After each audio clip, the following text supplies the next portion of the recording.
Hi guys, welcome. And who dat? I'm Joe, and today I'm going to be previewing the upcoming Week 10 matchup that's going to see our beloved Bless You Boys in black and gold, the New Orleans Saints, travel to Minnesota to U.S. Bank Stadium to take on the Minnesota Vikings, our dreaded, evil NFC foe. Now, I'm going to talk about the upcoming game at first, and later on in this video, I'm going to give a brief history lesson between these two franchises, and it goes back way further than the Minnesota Miracle. The Saints currently are 5-4. The Minnesota Vikings are 5-4. Let's talk about Minnesota. They start the season 0-3. And they've won 5 of the last 6, including 4 in a row. And they've done this without their leading receiver, Justin Jefferson. Now, Jefferson has come off IR, but he is not expected to play in this game. But they lost Kirk Cousins in a game 2 weeks ago. He's going to be out the rest of the year. So last week they start the game with Jared Hall, and he gets a concussion early in the game against Atlanta, and they are forced to play Joshua Dobbs. Joshua Dobbs was traded for after Kirk Cousins got hurt right before the trade deadline ended. He comes from the Arizona Cardinals. He was back up there. He had to start a bunch of games. They've only won 1 game all year. People don't seem to think Joshua Dobbs is a very good player. I think he's pretty good. I only watch the highlights of all the games, so I see his best plays and his worst plays. But what he does very well is take off running. And that's a kryptonite for the Saints. So as far as this game goes, I'm really feeling like it's going to be up to our defense containing Joshua Dobbs. Doesn't matter if Minnesota's defense is good or bad. Our offense is mediocre at best, and I say this because of average play. Based on average, what our offense can do is very good and very bad. So, Jordan Addison, rookie for Minnesota, he's a guy you got to watch for, and their running back, Madison, he's a backup. Cam Akers is hurt, but Addison, I think, is Madison. Madison. Huh? Madison's pretty good. And Brian Flores, the defensive coordinator, he likes to blitz. He likes to drop everybody in coverage one play and blitz everybody the next play. So there's going to be a lot of different personnel out there, a lot of shifting around for their defense. Our offensive line's going to have to pick all this stuff up. The Bears run similar disguises sometimes. I think our offensive line performed well in this past game, so that's what we got to look forward to. Let's pull up the Saints offense. And I have officially placed Andres Pete as the starting left tackle and James Hurst as our starting left guard. Primary backup left guard is Max Garcia. I have him here as our backup center because he is our primary backup center. And, we got Nick Saldivari playing left guard. He probably could switch over to right guard if need be. Other than that, nothing's changed with the offense. The only 2 players not participating in practice this week are Isaiah Foskey and Kendre Miller. Isaiah Foskey he's been getting more and more reps. He's been seeing some special teams play too, and his speed, I think, is going to be missed in this game. He usually comes in for Granderson, so it's never a bad thing when Granderson's out there. But Foskey's speed makes me think that he would be pretty good out there to chase down Dobbs if need be, especially in long yardage situations or obvious passing situations. So I think this is the game where Foskey could have shown something, and he's not going to be available. Neither is Kendre Miller. I don't know if we're going to elevate Jordan Mims from the practice squad or not to make up for this deficit at running back, but we do have Alvin Kamara and Jamal Williams. So let's pull up the Saints defense. And there's our boys. Nothing's changed. Ty Summers is back from that concussion. He's practicing now. We're fully healthy on defense right now. Besides Isaiah Foskey, and we've got Kyle Phillips, we've got Tano Passanio. We could elevate Nico Collins or Lelos. So other than that, we're really good on defense and healthy. This group is going to have to figure out a way to stop Joshua Dobbs. Forcing them in the passing situations is always key for a defense. You take away the run, you force them to pass. Offense scores early, make them one-dimensional. And that one dimension is the part that's bothering me. It's not Dobbs throwing from the pocket. It's Dobbs taking off running. Our secondary is so good that we'll probably have a lot of people covered up. We disguise our defenses, so, Dobbs may question what he's looking at. Last week, I thought this would be an issue for the rookie Tyson Bagent. I thought that he would hold on to the ball too long and we could get some sacks. He ended up taking off running a bunch. But late in the game, instead of taking sacks, he decided to throw the ball, and, he made some bad decisions. So hopefully Dobbs will be forced to do the same. We take away the running lanes, and he forces the issue with the pass. And I don't think that happens unless our offense gets it going. And that's what I'm looking at for this game. The Saints are going to have to stop Joshua Dobbs.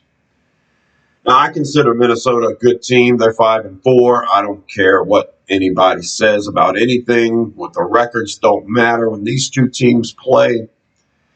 And it seems like it doesn't matter who's winning or who's losing and how long and how much they're winning and losing by. This game can turn in a quarter historically. So what am I going to predict for the winner of this game? I just don't know. I'm going to give some predictions, but before that, I'm going to turn to the history of these two franchises. And it starts and goes way back to 1968. October 13th, 1968, the first time the Saints ever played the Vikings. We won. We beat them 20-17. Real nice. And then we proceeded to lose to them for an entire decade. It would be 10 years before we beat this team again. I was born in 71, and I started paying attention to football when I was about 10 years old. So these things really didn't start to hit me until the 80s. But I'm going to give you the full history lesson here. We beat them the first time we ever played them, and then we went a full 10 years before we beat them again. Only beat them once in the 70s. In the 80s, we only beat them twice. And the second time we beat them was, I think, in 83. Yeah, the Dome Patrol couldn't even beat this team. And I remember those games fondly. The Dome Patrol era, not the games against Minnesota. The Dome Patrol faced the Vikings 4 times, and we went 1-3. The first time was in 86, December of 86. We lost 33-17. The Dome Patrol was known for holding teams to way less than 20 points. Yeah, they got us 33-17. 1987, the first time the Saints ever had a winning season. We go 12-3 in a strike-shortened season. And we draw the Minnesota Vikings. We're playing them in the Dome, wild card game. We score the first touchdown, Eric Martin. We're up 7-0. I'll never forget. We lose that game 44-10. 44-10. I mean, at halftime it was 31-10. The game was over at halftime. It was Wade Wilson, quarterback for the Vikings. First it starts with Anthony Carter getting a punt return for a touchdown, 80-something yards. And then Wilson throws a pass to Cam Jordan's dad, Steve Jordan. Anthony Carter ends up catching another pass. I think it was a backup halfback who was running the ball and then did a halfback pass. Next thing you know, it's 31-10, and yeah. So Minnesota knocked us out of the playoffs that year. And I'll put a pin on that one because I'm not done talking about the Dome Patrol. The next year we play them in '88 in December, and we lose 45-3. The next time we play them is in the '90s. The last time the Dome Patrol faced them in September of '91, and we beat them 26-0. And that's one that we can all be happy about. In '91, the Saints averaged allowing only 13 points a game, and that was a big reason why we shut the Vikings out. Well, good thing, because, the 3 times previous the Dome Patrol played them, they scored 33 points, 44 points, and 45 points, including getting knocked out of the playoffs. So, yeah, we only beat them twice in the '80s. In the '90s, we only beat them twice. And yeah, I remember all of that. It starts, I'm not going to go through the '90s. It's pretty bad years for the Saints. It was in 2000 that we ended up finally making the playoffs and winning a playoff game. We knocked the defending Super Bowl champion St. Louis Rams out of the playoffs in the wild card game. And then we have to travel to Minnesota. Yeah, in January 2001, we lose to Minnesota in the playoffs, divisional round. Final score 34-16. It was awful. Randy Moss had 2 touchdown catches, 53-yarder, and a 68-yarder from Dante Culpepper. Chris Carter, wide receiver, also got into the action. And you knew it was going to be a bad day for the Saints because Aaron Brooks was our quarterback. And when we beat the Rams, it was a mini miracle, really, because it took, 3 or 4 touchdown catches from Willie Jackson. We had backups all over the place. Joe Horn was out. Our starting left tackle was out. It was rough. The first touchdown catch was by a guy named Dave Stachelski. I'm a huge Saints fan. I do not remember Dave Stachelski. But he caught the touchdown in that playoff game. And later on, Willie Jackson had one too. Yeah, so Minnesota knocks us out of the playoffs a second time. The next time we played them in the playoffs was the 2009 NFC Championship game, January 2010.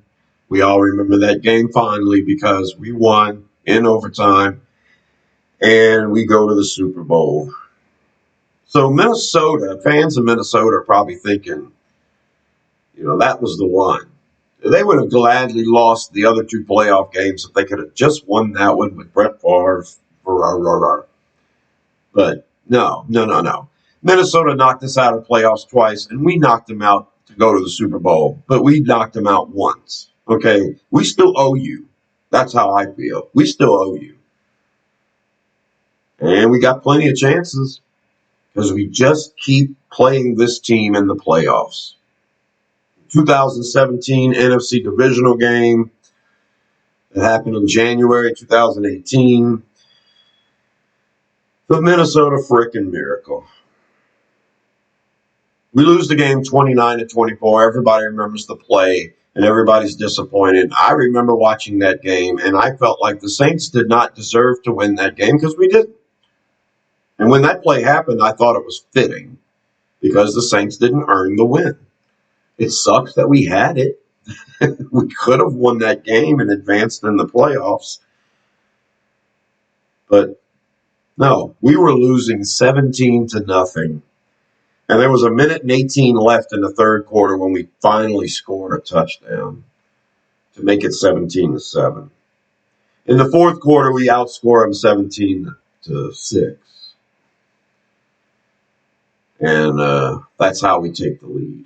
So it was a great fourth quarter for the Saints. They finally put it all together. But when it's 17-0 with a minute and a half left to go in the third quarter, yeah, I kind of felt like we lost that game. So we get the field goal. We take the lead, 24-23. And then the Minnesota Miracle. All right, the next time we played them in the playoffs was the 2019 NFC wild card. That happened in January 2020. And it was another one of those games. At the end of the third quarter, we were down 20-10. And yeah, it just felt like we shouldn't have won the game. We had a 10-point fourth quarter to tie it up. We go into overtime. And famously for us Saints fans, tight end Kyle Rudolph obviously pushes off and makes a touchdown catch to win the game 26-20. It was an obvious offensive pass interference that didn't get called. And we are used to that. That happened against the Rams in the championship game for the Saints in that same little 5-year stretch. So that's a brief history of Minnesota and New Orleans. Minnesota leads this game, this rivalry. They lead at 24 wins, 13 losses. So they've almost doubled us up. And they've knocked us out of the playoffs 4 times. We knocked them out once and got to go to the Super Bowl. I'm sorry, but we owe you guys quite a bit. Now, ever since that 2019 NFC wildcard loss, we've only played them twice. We played them Christmas Day 2020, and that was the game. Alvin Kamara had 6 touchdowns. People don't really remember this, but the end of the third quarter, we were only winning that game 31-27. That was still a game. It took a huge 21-point fourth quarter for the Saints to have blown this game wide open, I think the final score was 52-33 or something like that. But, I mean, it was 31-27 going into the fourth quarter. So that was tough. Because the next time we played them was last year. We had the double doink. And we lose that game 28-25. The 60-yarder by Lutz. And then to tie the game at the end, another 60-something yarder. And it doinks off the upright, doinks off the crossbar. And we lose. Heartbreaking losses throughout our history with this team. So what's going to happen this weekend? Well, I see a scenario where Minnesota wins because the Saints can't stop running quarterbacks, and Josh Dobbs is going to do that. But I have to envision that the Saints can win this game. The defense can figure out a way to shut down Dobbs. The offense can figure out a way to score points. If the Saints win this game, I'm going to predict the final score to be Saints 21, Vikings 20. And I'm kind of leaning towards the Saints not winning this game. And I think it's going to be ugly. Because if we can't stop Dobbs, it's going to leave us vulnerable. We're going to play a defense to try to stop him. It's going to leave other people open. So Minnesota can win this game. Final score, Minnesota 36, the Saints 21. I've got the Saints locked in at 21 points. So it's up to the defense. And let's see if we can add a win. Let's see if we can beat Minnesota for only the 14th time in our history. I'm Joe. Subscribe to Rosenfield 10 for more videos like this. I will be doing a review, recap, and reaction to this Vikings Saints game, and that video will come out probably on Tuesday. And until then, I'll talk to you later. Who dat?